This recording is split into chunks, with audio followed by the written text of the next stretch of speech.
కీడు మిమ్మల్ని నాశనం చెయ్యదు. కీడు మిమ్మల్ని తాకదు.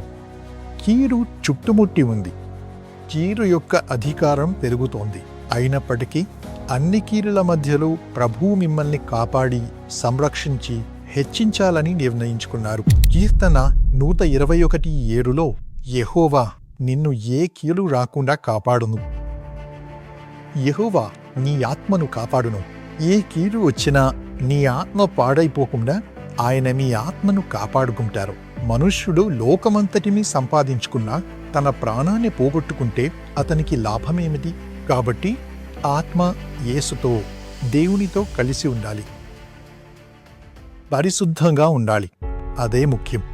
ఎందుకంటే చనిపోయిన తర్వాత పరలోకానికి వెళ్ళాలి. ప్రభువుతో ఏకం కావాలి.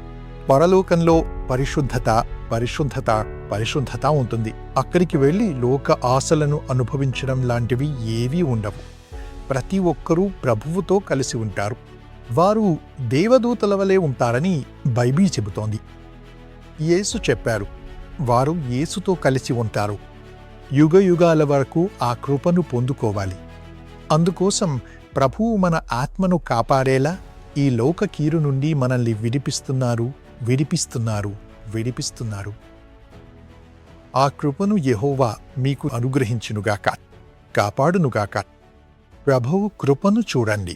సామెతలు 13:20 ప్రకారం లోకంలో మూర్ఖులుగా ఉండేవారు ఈ కీడులో చిక్కుకుంటారు. కానీ ప్రభువు చూడండి, మనల్ని జ్ఞానులతో నడిచేలా చేస్తున్నారు, జ్ఞానాన్ని పొందేలా చేస్తున్నారు. నిజమైన జ్ఞానం దైవభయం. దైవభయమే, దైవభక్తియే, యెహోవా యందలి భయమే జ్ఞానాన్ని కలిగిస్తుంది. మనం మనుష్యుల మార్గంలో నడవకుండా, పాపుల మార్గంలో నిలబడకుండా, అపహాసకులు కూర్చునే చోట కూర్చోకుండా, యెహోవా యందలి భయభక్తులతో మన మాటలను, మన క్రియలను, మన సంబంధాలను యేసునామంలో పరిశుద్ధంగా కాపాడుకున్నప్పుడు ఆయన మనల్ని జ్ఞానులతో నడిపిస్తారు. జ్ఞానుల ఉన్నత స్థానాన్ని పొందేలా ఆయన చేస్తారు. ఆ కృపను ప్రభువు ఈరోజు మీకు ప్రసాదించునుగాక. దేవుడు మిమ్మల్ని జ్ఞానులతో, దేవుని పట్ల భయభక్తులు కలిగిన జ్ఞానులతో నడిపించునుగాక.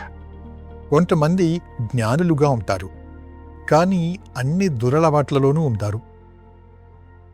అన్ని పాపపు అలవాట్లు ఉంటాయి. ఒక కలెక్టర్ నాతో చెప్పారు, విద్యార్థులందరూ ఎందుకు ప్రార్థన చెయ్యాలి, ప్రభువు కృప కోసం ఎందుకు వేడుకోవాలి అని. మేమంతా ఇంజనీరింగ్ చదివాము.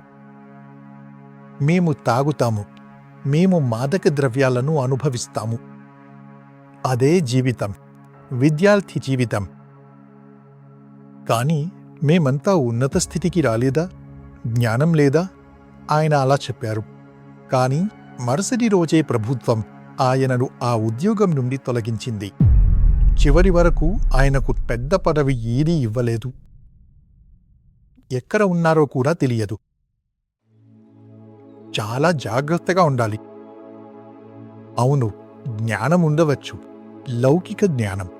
కానీ దైవభీతి లేకపోతే దానివల్ల ప్రయోజనమే లేదు. దైవభీతి ఉంటేనే ఆ జ్ఞానం పెరుగుతుంది. జ్ఞానులతో, దైవభీతితో నడిచే ప్రజలతో అనేకులను నీతిమంతులుగా తీర్చే జ్ఞానులుగా ఆకాశమండలంలోని నక్షత్రాల వలె ప్రకాశించే కృపను పొందవచ్చు.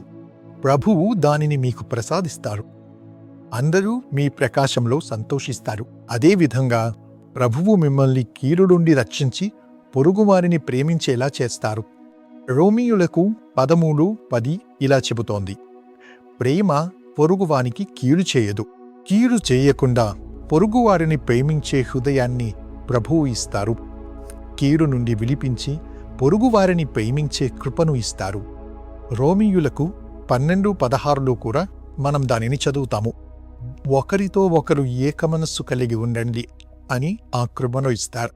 మూడవదిగా, కీడు నుండి విడుదల పొందేలా మనల్ని కాపాడి దేవునితో నడిచేలా చేస్తారు. దేవునితో సమాధానపడేలా చేస్తారు. ఆదికాండము 50:20లో యోసేపు చెబుతాడు, అతని సోదరులు అతన్ని చంపాలని, నాశనం చేయాలని అనుకుని చివరకు అతన్ని దూరదేశపు బానిస యజమానులకు అమ్మేశారు. వారు వెళ్ళి వేరొక దేశంలో అతన్ని బానిసగా అమ్మేశారు. కానీ ప్రభువు అతనితోనే ఉన్నారు. అతన్ని ఆశీర్వదించి రాజ్యంలో ఫరో రాజు తర్వాత అతన్ని ఉంచి దేశాన్ని పరిపాలించేలా ఉన్నత స్థితికి చేర్చారు. అతను అంటున్నాడు, నా సోదరులారా, మీరు నాకు కీడు చెయ్యాలని తలంచారు. కానీ దేవుడు ఇప్పుడు జరుగుతున్నట్లే అనేక మంది ప్రజలను బ్రతికించడానికి నన్ను ఉన్నత స్థానంలో ఉంచి అన్నింటినీ మేలు కోసం మార్చాడు. మేలు జరిగేలా చేస్తున్నాడు. మీరు ఆశిస్తున్న ముగింపును మీకు ఇవ్వాలని ప్రభువు చెబుతున్నారు. మీ పట్ల నేను కలిగి ఉన్న తలంపులను నేనెరుగుదును. అవి కీడు కోసం కాదు, సమాధానకరమైనవే అని ప్రభువు సెలవిస్తున్నారు. యిర్మీయా 29:11. ఈ భాగ్యాన్ని ప్రభువు మీకు ప్రసాదించునుగాక. యేసయ్యా, కీడు నుండి నీ బిడ్డలలో విడిపించు. జ్ఞానులతో నడిచేలా కృప చూపించు. నీతో నడచేలా కృప చూపించు. అనేకులకు వెలుగుగా ఉండేలా కృప చూపించు. అందరినీ ప్రేమించే హృదయాన్ని ప్రసాదించు. అందరి ప్రేమను పొందేలా కృప చూపించు. యేసు నామంలో ఈ దీవెనలో నీ బిడ్డలపై ఉంచి మాతో ఉండి నడిపిస్తూ మేము ఇలా నడవడానికి మాకు కృపనివ్వాలని వేడుకుంటున్నాము. యేసు నామంలో ఆమేన్. నా ప్రియమైన వారలారా, యేసు పిలుస్తున్నాడు పరిచర్యలో మీరు వాలంటీర్గా సేవ చేయవచ్చు. మీడియాలో మీరు వచ్చి సేవ చేయవచ్చు. సోషల్ మీడియాలో సేవ చేయడానికి చాలా అవకాశాలున్నాయి. మీరు వచ్చి సేవ చేయవచ్చు. డిజిటల్ మీడియాలో సేవ చేయవచ్చు.